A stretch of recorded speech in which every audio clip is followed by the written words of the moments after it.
Bismillahirrahmanirrahim. Assalamu alaikum and a very good morning. I am Dr. Farah, and on behalf of PGMI, I welcome you all to this webinar. I hope everybody is doing well and ready to apply for the induction session July 2024. I hope I'm clearly audible to everyone. If yes, a few can please raise your hand so that we can proceed. Okay, thank you.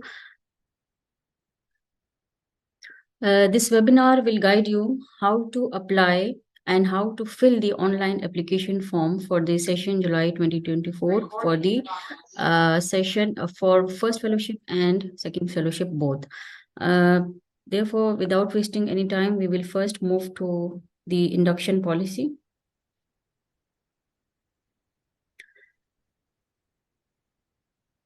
आ रही है नजर? आपकी screen पे induction policy नजर आ रही है. I will quickly go through only the important points of this policy. Later on you can read the policy in detail. It will be available on PGMI official website shortly. So there is a concept of uninhabited specialities. Specialities that are less populated, in which the number of trees are less as compared to the demand of public and community. इनकी जो list है, first fellowship and second fellowship both is given. You can read it in detail later on. The privilege given to the applicants who apply in these specialties is that PGMI allows NOC-based induction in these specialties in a way that spots available in PGMI affiliated hospitals shall not remain vacant. जो induction है specialities में उसका जो criteria है वो next page में mention है. You can read it and provision of NOC is not a confirmation of induction, and NOCs will be accepted for induction as per merit. अब जो नई चीज आई है जो कि लास्ट ईयर जो है इंडक्शन पॉलिसी में नहीं थी और ये अभी इस दफा और वो ये है कि specialities by any institute with in KPK will not be accepted. आप आउटसाइड KPK से इन स्पेशलिटीज में लेके आएंगे that will be acceptable but not within KPK. Another new thing introduced in the induction policy is reserve slots. As decided by Executive Council of PGMI, the following specialties have reserved slots, and applicants who apply in these specialties will be offered induction on priority basis. Policy on NOC-based induction in these specialties shall remain the same as mentioned for uninhabited specialties. मतलब जो लोग इन specialities में apply करेंगे जो नीचे bullets में mention हैं उनको इंडक्शन जो है प्रायोरिटी बेसिस पे दी जाएगी. फर्स्ट फेलोशिप में हमारे पास रेडियोथेरेपी, फिजिया, ENT, eye, psychiatry, biology, chemical pathology, periodontology. इसी तरह स्पेशलिटी में भी हमारे पास स्पेशलिटीज मेंशन है और सेकंड फेलोशिप में भी मेंशन है. You can read the details later on. Coming on to the eligibility criteria, only KP domicile holders are eligible for open merit seats, including the disabled persons and minority quota. ये जो दो कोटा हैं disabled persons वाले और minority वाले, they are by default included in open merit. Non KP domicile holders के लिए भी हमारे पास सीट्स हैं जैसे कि arm forces and civil servant spouse quota. Arm forces के जो पर्सनल हैं या सिविल सर्वेंट्स जो कि KP में ऑन स्टेट ड्यूटी हैं उनकी स्पाउसेस के लिए भी कोटा है. इसी तरह गिलगित बल्तिस्तान एंड आज़ाद जम्मू कश्मीर के लिए भी कोटा है, provided they are sponsored by their relevant governments. Next is those who have passed FCPS 1 before 30th April and appeared in PGMI entrance test to be held on 26th May for the session July 2024 will be eligible. जो लोग exemption letter वाले हैं उनका जो exemption letter है it must be issued by CPSP on or before the closing date. Closing date is 13th May. आप लोगों ने advertisement में देख लिया होगा, जिन्होंने नहीं देखा वो advertisement को दोबारा भी read कर लें. For second fellowship, those applicants will be eligible whose FCPS 2 results have been announced on or before the closing dates. Congratulation letter, election letter या email जो आती है CPSP की तरफ से उसको आपने online form में attach करना है. Admission processing fee is ₹5,000 and it's non refundable, और इसकी फैसिलिटी हमारे पास ऑनलाइन एप्लीकेशन फॉर्म में अवेलेबल है। अभी हम थोड़ी देर में ऑनलाइन एप्लीकेशन फॉर्म फिल करेंगे तो आप लोगों को क्लियर हो जाएगा। फॉरेन कैंडिडेट्स के लिए भी सीट्स हैं और इनका अपना क्राइटेरिया है। तो जो लोग इन पे अप्लाई करना चाहते हैं they should read the induction policy, and अगर उनको कोई चीज़ समझ नहीं आती तो they can visit PGR section of PGMI, और हमारी जो टीम है they will be available to facilitate them. Domicile policy है, इसमें काफ़ी लोग गलतियां करते हैं। It is important that everybody hears it carefully and try to understand. जो फीमेल कैंडिडेट्स हैं upon marriage shall assume the domicile of her husband, meaning that after marriage domicile of husband will be considered as domicile of the female candidate. इसका मतलब ये है कि when a female gets married, उसका अपना domicile जो होता है वो नॉन वैलिड हो जाता है और उसके हस्बैंड का डोमिसाइल ही उसका डोमिसाइल कंसिडर किया जाता है।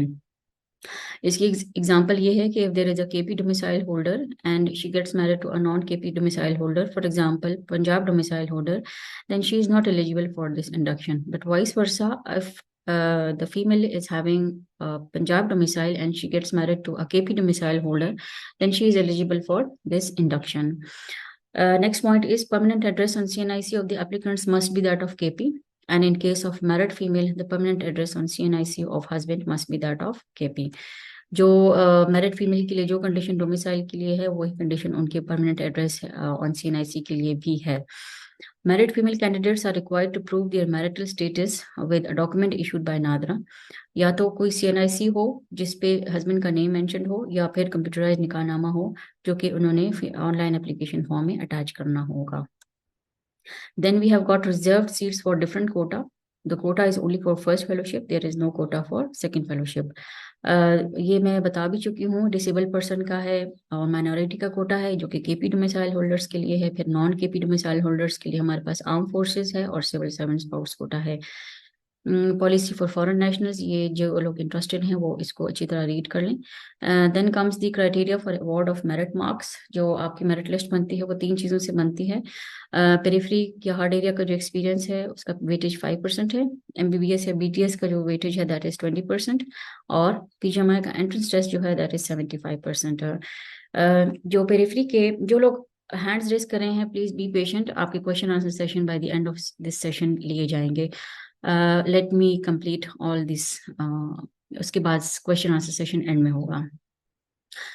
जो हार्ड एरिया के एक्सपीरियंस सर्टिफिकेट के बारे में I would like to explain कि as per the health department of notification number जो कि यहाँ दिया हुआ भी है, जो मैक्सिमम काउंटेबल एक्सपीरियंस है that is only of 2 years। अगर आपकी सर्विस किसी पर्टिकुलर एरिया में 10 years भी है तो मार्क्स आपको सिर्फ 2 years के ही मिलेंगे। जो सर्टिफिकेट आप लोग हमें प्रोवाइड करेंगे it must be issued bye DGHS-KP, and any certificate issued by MS, DMS या DHO will not be acceptable. इसमें वो लोग जिन्होंने पंजाब के किसी हार्ड एरिया में काम किया है या किसी एनजीओ में काम किया है या फिर किसी आर्मी के एरिया में काम किया है उनको मार्क्स नहीं दिए जाएंगे। Only the certificate issued by DGHS-KP will be acceptable. अगर आपका एक्सपीरियंस लेस देन 12 months है तो वो नहीं काउंट होगा। अगर 12 months to less than 18 months है तो 1 year काउंट होगा, और अगर 18 months है तो वो 2 year काउंट होगा। द कैंडिडेट, इसमें इम्पोर्टेंट बात ये है कि these marks will be given to those medical officers who are exclusive servants of provincial government of KP, and those who are working in hospitals managed by public-private partnership will not be awarded these marks. Next we have got professional marks की calculation का तरीका है। बहुत से लोग calculators वगैरह use करते हैं, सो इट इज़ बेटर कि आप इसको खुद करें। It's very easy. आपके जो हर प्रोफेशनल एग्जाम्स के जितने भी आपके मार्क्स आते हैं उसको आप डिवाइड कर लें टोटल मार्क्स से, मल्टीप्लाई कर लें 100, यानी कि आपने एवरेज निकालनी है फॉर ईच प्रॉफ। फिर आपने सारी एवरेजेस को ऐड कर देना है, sum of all percentages of all profs, divide करना है बाय 4 और 5 as a number of profs में भी। जो भी आंसर आएगा उसका 20% वेटेज यूज होगा आपकी फाइनल मेरिट लिस्ट की कैलकुलेशन में। Then we have got format of PGMI entrance test. हमारे पास 3 टेस्ट कैटेगरीज हैं, medical specialities, surgical specialities and dental. अभी हम जब ऑनलाइन एप्लीकेशन फॉर्म करेंगे तो जब आप पार्ट 1 एंटर करेंगे तो आपका टेस्ट कैटेगरी ऑटोमेटिकली अपडेट हो जाएगी, but still you need to be vigilant कि आपकी टेस्ट कैटेगरी आपके पार्ट 1 के अकॉर्डिंगली हो, और अगर उसमें कोई मसला आता है तो यू शुड कॉन्टैक्ट अस।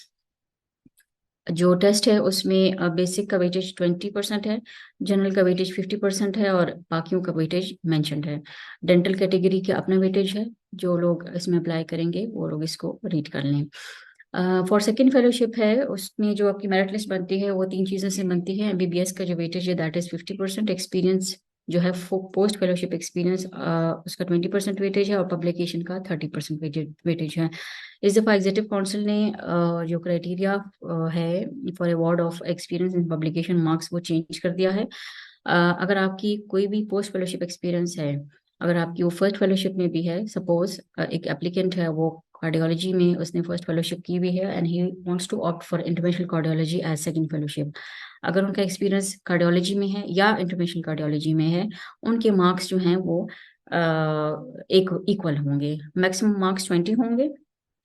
अगर उनका एक्सपीरियंस लेस देन 6 मंथ्स है तो it will not be considered. अगर 6 months to less than 12 months है तो 5 मार्क्स दिए जाएंगे। 12 months to less than 18 months है तो 10 मार्क्स हैं। और अगर 18 months to less than 24 months है तो 15 मार्क्स हैं, और 24 मंथ्स और मोर हैं तो 20 मार्क्स हैं।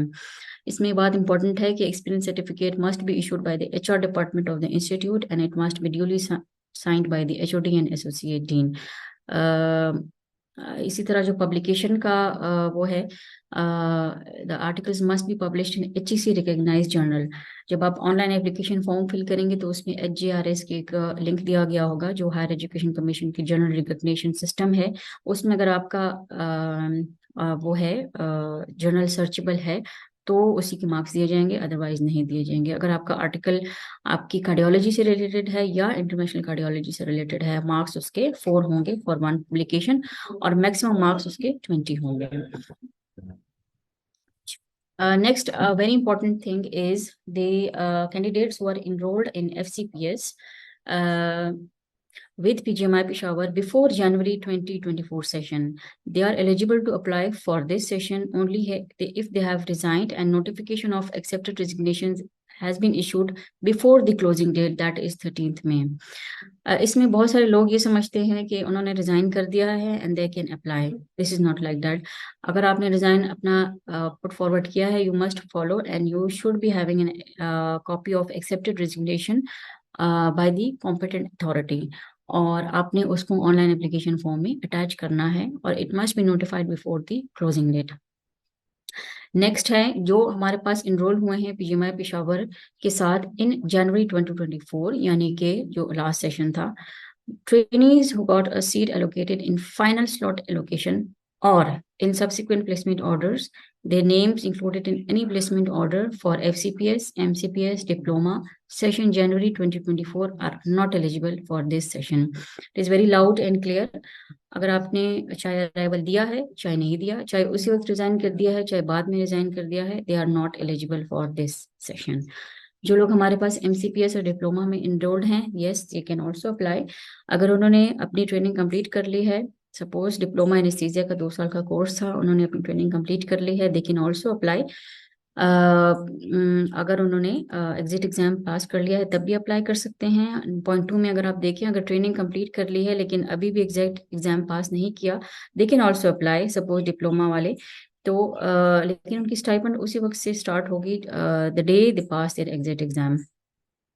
इसी तरह जो हमारे पास लोग हैं एमसीपीएस में इनरोल्ड हैं, तो जो सीपीएसपी की नोटिफिकेशन है उसके मुताबिक FCPS and MCPS trainees in all disciplines are not allowed to join both the programs simultaneously. अगर कोई MCPS का ट्रेनी है and he wants to join FCPS prior to passing the MCPS examination will have to cancel the RTMC of MCPS.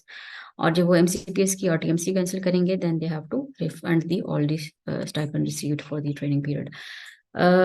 इसके अलावा हमारे पास next कुछ training related miscellaneous rules हैं। इसमें छोटी छोटी बातें होती हैं, तो आप इनको डिटेल से पढ़ लें। इसमें जो ज़्यादा इंपॉर्टेंट बातें हैं वो मैं आपको बता देती हूँ कि जो आप एकेडमिक ट्रांसक्रिप्ट या DMC अटैच करेंगे अपने प्रोफेशनल एग्जाम्स की in online application form for induction, it must be issued by university or verified by university. जो आपका डिग्री अवॉर्डिंग इंस्टीट्यूट है उसकी तरफ से आपकी एकेडमिक ट्रांसक्रिप्ट या तो इशू हो या फिर वेरीफाइड हो।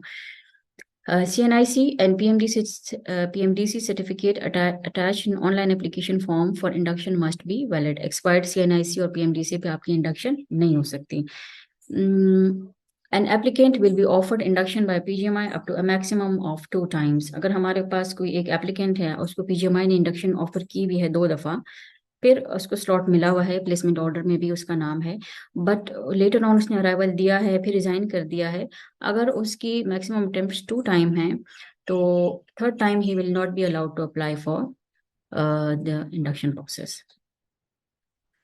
बाकी आप इसको रीड कर लें और ये थोड़ी देर में वेबसाइट पे अपलोड हो जाएगी. अगर इस डॉक्यूमेंट के एंड में आप देखें तो